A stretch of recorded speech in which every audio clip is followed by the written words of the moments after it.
大家好，欢迎收看生活小魔神姐。微信是我们使用最多的一个聊天工具了，但是大家知道如何正确删除聊天记录吗？如果只是简单的在聊天框上删除那是根本不能彻底删除的。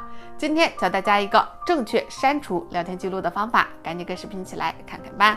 我们平时用微信聊天的时候，很多人都以为把这个聊天框删除掉，聊天记录就会被删除了，但是这不是正确的。那如何正确删除方法呢？首先来说，第一种普通方法，把聊天框打开之后，可以看到里面有一个清空聊天记录，然后清空聊天记录，点击确定之后把它清空掉。那么这种清空它也不是真正的彻底删除。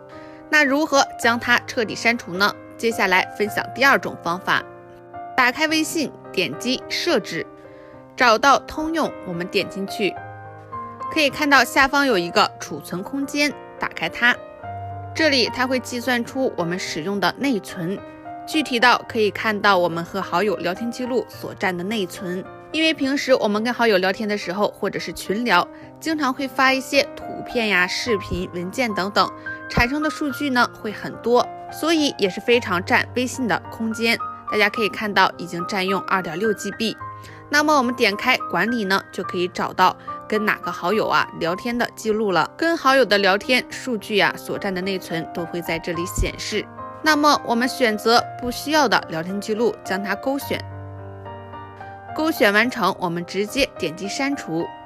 那么这个删除呢，它可以彻底的将聊天记录里面的图片、视频、文件等产生的数据都会在这里删除掉。删除后，大家可以看到清理了800多兆，微信空间立马省出了不少。那么最后呢，我们再清理一下微信的缓存，点击确定。清理的过程中，我们需要等待一下。